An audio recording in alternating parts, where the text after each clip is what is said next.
अस्सलाम वालेकुम दोस्तों, मैं राना शाहीन अख्तर। जो मैं बहुत परेशान था अपने पेट की वजह से, और मैंने बहुत तकरीबन मेडिसिन खाई और एक्सरसाइज बहुत की है, डाइट बहुत की है, जिससे मुझे कोई फ़र्क नहीं पड़ा, थोड़ा सा भी नहीं पड़ा हुआ। ठीक है जी।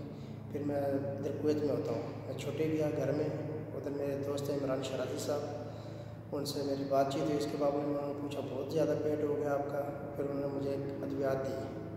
ठीक है जी, तिब्बे नबवी की अद्वियात है वो। ठीक है जी, वो उन्होंने मुझे मंगवा के दिए और मुझे अल्हम्दुलिल्लाह बहुत ज़्यादा फ़र्क पड़ा है। और मेरा पेट तकरीबन 6 से 8 इंच कम हुआ है और मेरा बॉडी वेट भी काफ़ी लूज़ हुआ है। आप देख सकते हैं सर, माशाल्लाह मैं काफ़ी बेहतर फील कर रहा हूँ। और मुझे पहले बहुत प्रॉब्लम थी इसकी, और मैं डॉक्टर अरबाज मौसवी और अल्लामा जामिल शाह का बहुत शुक्रगुज़ार हूँ, जिनकी वजह से आज मैं इस मुसीबत से दूर हूँ।